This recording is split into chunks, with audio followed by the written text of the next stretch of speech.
Good afternoon. It's Thursday, January 7. I'm Anthony Lugg with the Midday News. A special welcome if you're watching on onespotmedia.com.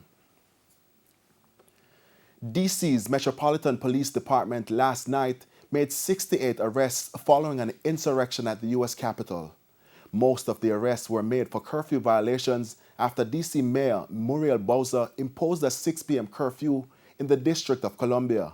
Now, other charges included weapons charges and unlawful entry. Violent protests on Capitol Hill yesterday left 4 persons dead and many more injured. Legislators were fearful as protesters smashed in windows and took over the Senate floor in what some term as the worst day in recent U.S. history.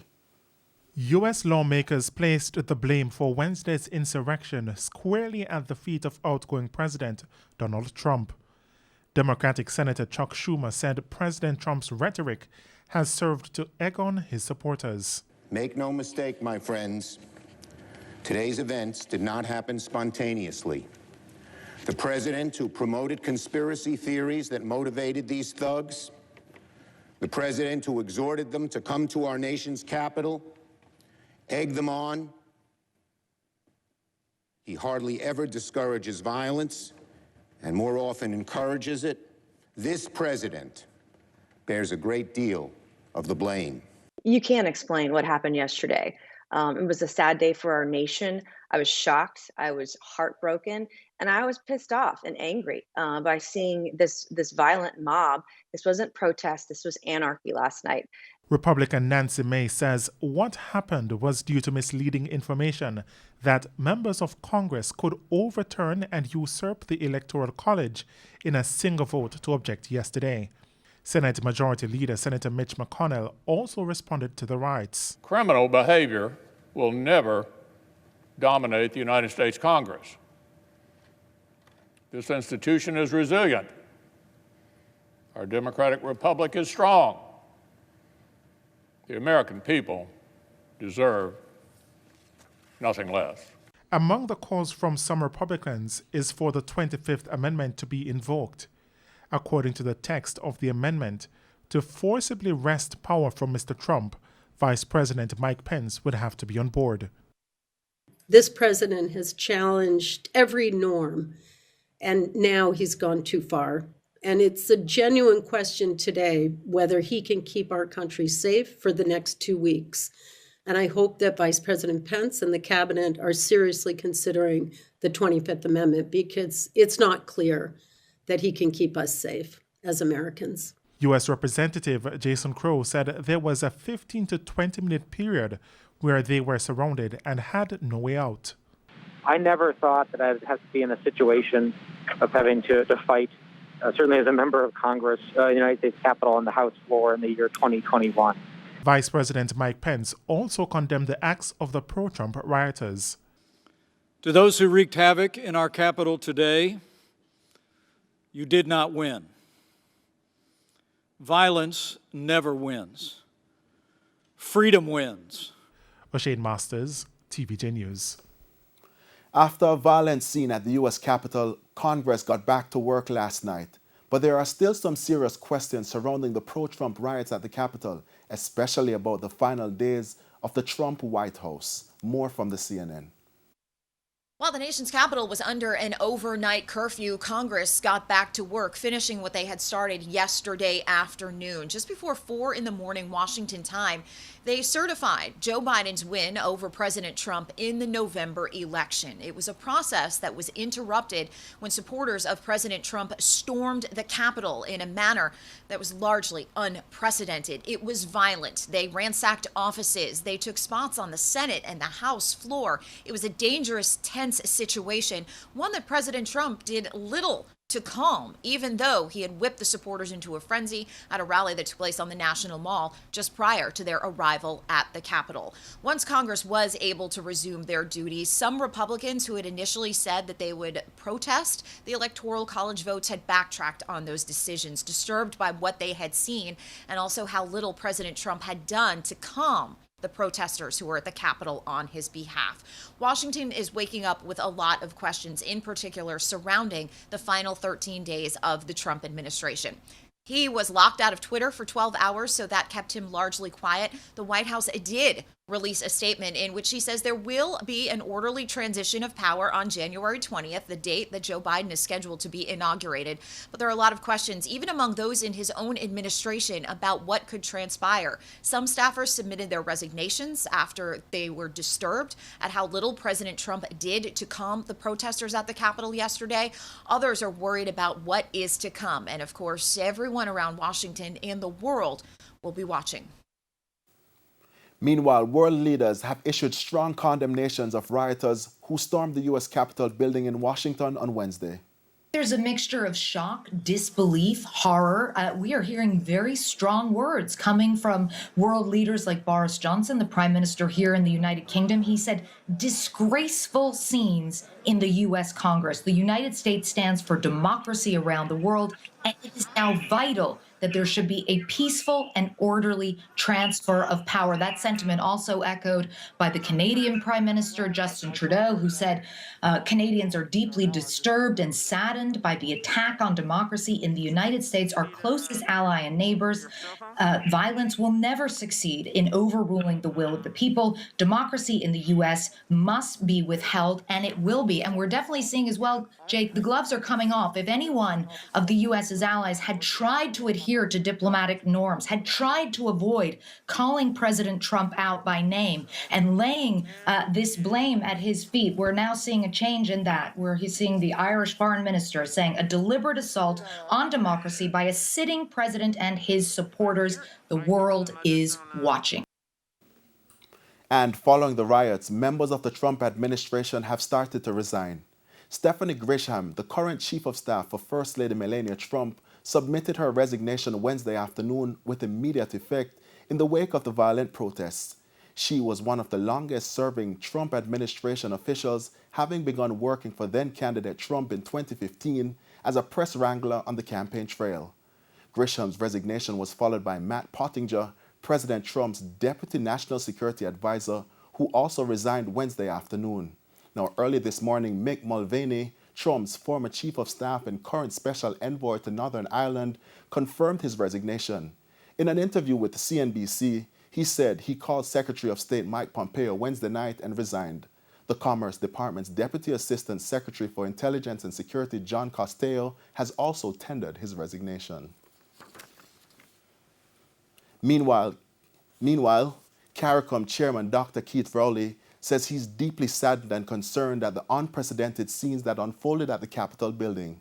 Now, Dr. Rowley, who is also Prime Minister of Trinidad and Tobago, says the storming of the U.S. Congress was a gross affront to democracy and the rule of law in a country which has been viewed as a leading light of representative governance the world over.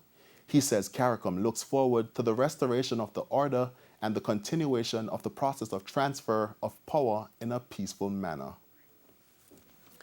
And it's time now for a break. Stay with us. More stories when we return.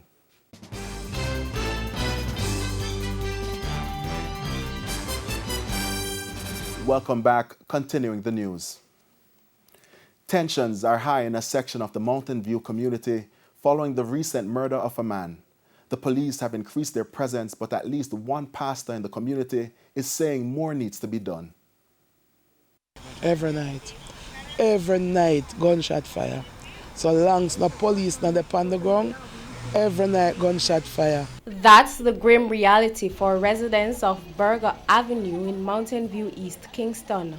Just a few days into the new year, and already 2 persons have been gunned down, resulting from gang war between 17 Mountain View Avenue, known as 17 Lane, and Burger Avenue. The latest incident occurred last Saturday, in which a man was fatally shot along the Burger Gully. Few years ago, gang violence plagued the community, but residents say peace was eventually restored. However, that peace was shattered last December. It was said that a man from this side of the fraction, Burger Avenue, walked down to 17 Lane. He was down there for some period of time, and it was reported to me that men from that side of the community would have shot him 7 times.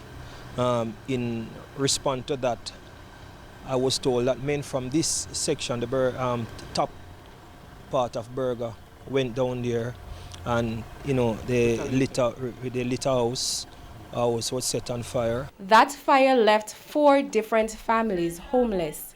It's not clear if anyone was injured in the fire. Saturday's murder is believed to be a reprisal for the fire. Residents are desperate for an end to the violence. They complain that it has been having a significant impact, especially on the children. You have one little one who wear the glasses. Whenever she hear the gunshot, she vibrate. Yeah, we have fair wall and panel. What day she run out and scream, say, she want to go country. Go stay because she can't take it no more. Even during what day them have online class on Saturday when the shooting take place. And she couldn't focus no more for the rest of the day.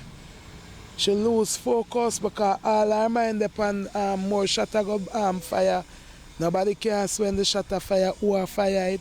Since Saturday, the police have intensified their presence in the community, but pastor of the Church of God Deliverance Center Ministry, Gavin Sidney Campbell, says that's not enough. He argues that there needs to be more social intervention programs to rid the community of the crime and violence. Let the young people know that they don't have to live by the guns, because most of the things that is happening, is inheritant. The young men, their father and the men before is the same fate they suffered. So it's like a family curse, and it's a family thing that comes down to the generation. So we have to break that spell. Sandy Williams, TVJ News. The following story we will air contains graphic images. Viewer discretion is advised.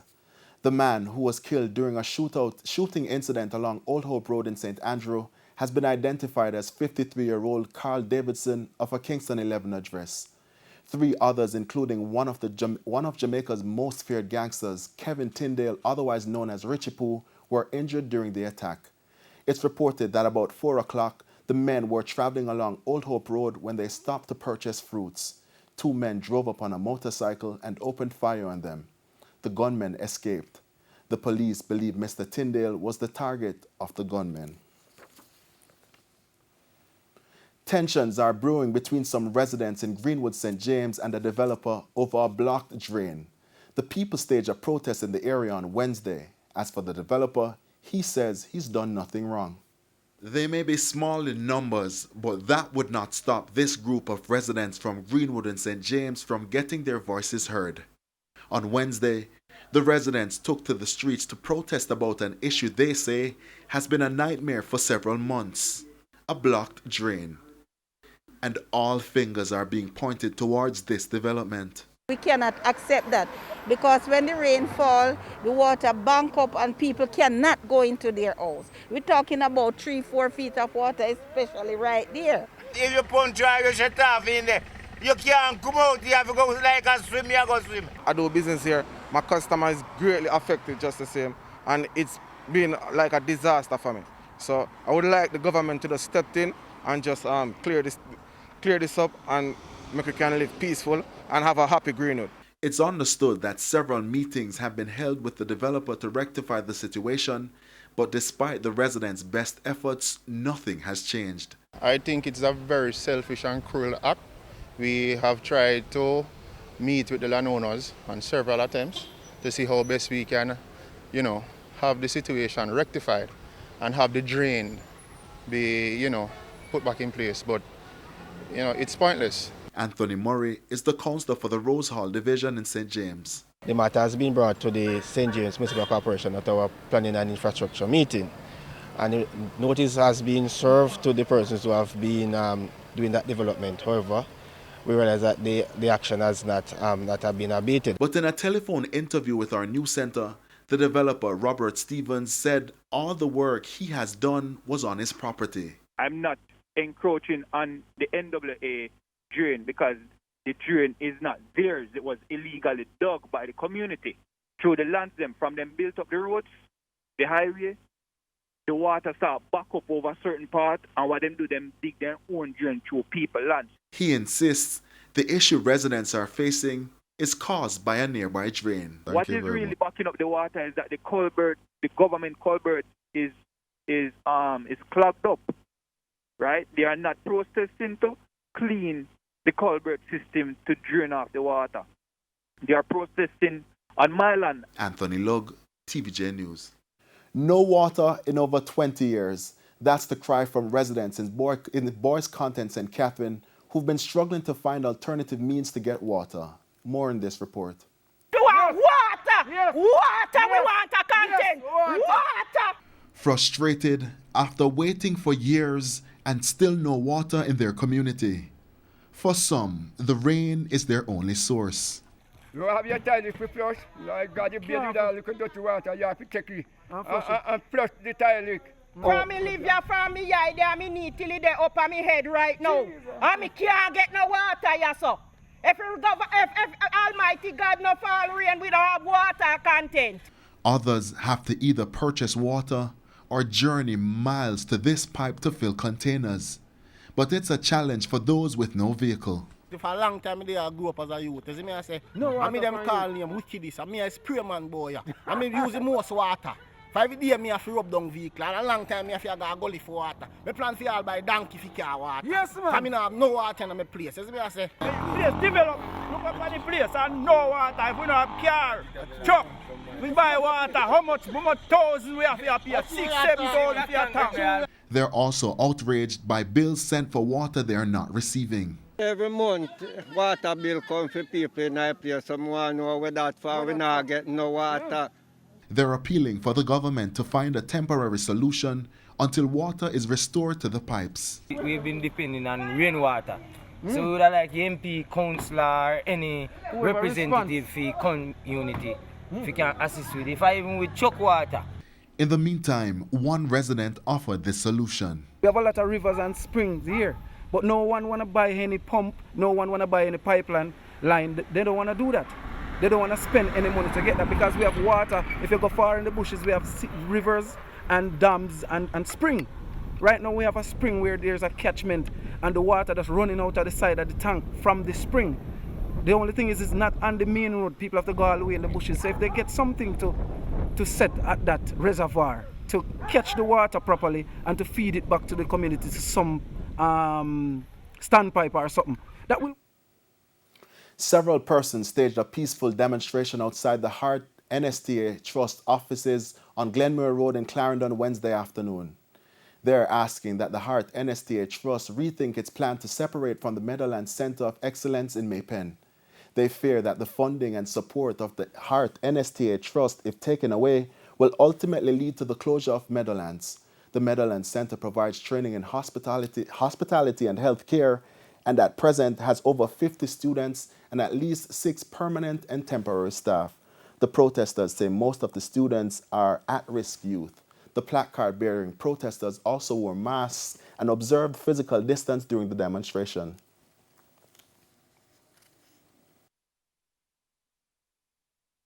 Our school has helped me. I'm a trained practical nurse, and it has helped me.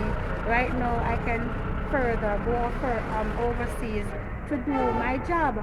So while closing down, they are training us properly, right? We're needed, and I want to know, I need answers, because it's not fair. They are sabotaging the students. It's not fair. We need answers. And I'm asking Mr. Honorable Andrew Holness and the Minister of Education to step in. We obtained a document sent to the leadership of Meadowlands Centre of Excellence. In the letter, the Heart NSTA Trust explains that it was reviewing its relationship with the school due to a series of issues highlighted in a recent audit. A spokesperson for Heart NSTA Trust confirmed that they have given the Meadowlands Centre of Excellence notice that the partnership will end. Director of Marketing and Communications at the Heart NSTA Trust, Julia Smiley Green, said the termination clause with Meadowlands was enacted based on a review of Meadowlands operations and a number of challenges with their operations that have been identified. Those challenges, according to the Heart, are not in alignment with the operations of the Trust. The annual celebration of the Accompong Maroons was held yesterday without the usual festivities. The annual event took place on an online platform. For the first time in their 283-year history, the Accompong Maroons in St. Elizabeth held their annual celebrations of the signing of the Maroon Treaty and the birth of revered hero Kodjo virtually. The usual gathering that most people are accustomed to was cancelled due to restrictions as a result of the COVID-19 pandemic. The celebrations were restricted to Maroon residents and a few visitors. Head of the Accompong Maroons, Colonel Ferron Williams, recalled the victory of the Maroons over the British.